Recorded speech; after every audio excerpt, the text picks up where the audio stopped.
Nancy Rahoelin-Janakolona no anarako. Ekôlogue ako dia mpianatra mpikaroka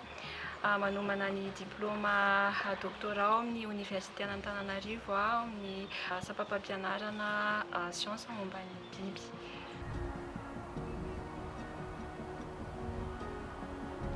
Ny andraikitra sahaniko ao anatin'ny tetika iarahana miasa amin'ny docteur Onjy Razafindratsima ity dia ny famantarana sy ny fanisana ireo biby mampinono anaty ala amin'ny alalan'ny fitaovana teknôlôjia ao anatin'izany ny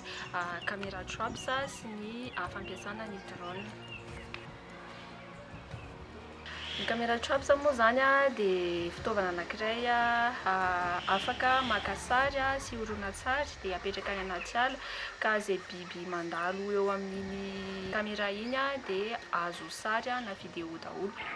Ny tombony amin'ny fampiasana ny caméra traps zany dia noho izy le hoe afaka mipetraka eo amin'iny toerana iny anatin'ny 420 ora sy amin'ny fotoana izay ilavana anazy dia afaka maka sary sy horonan-tsary an'izay biby rehetra mandalo eo amin'ny fotoana rehetra.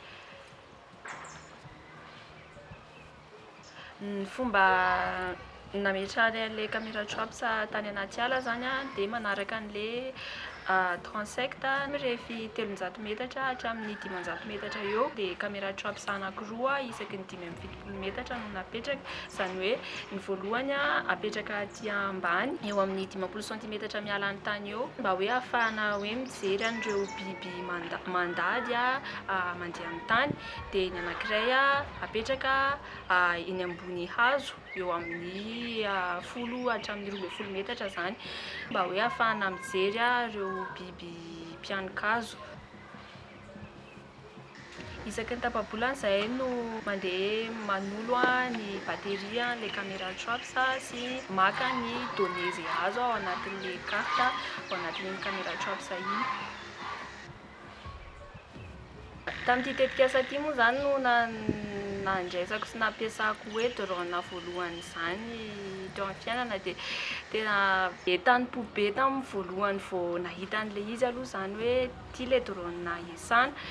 dia mahita an'ilay drone manidina eny ambony eny sy ny ohatr'izany dia tena faly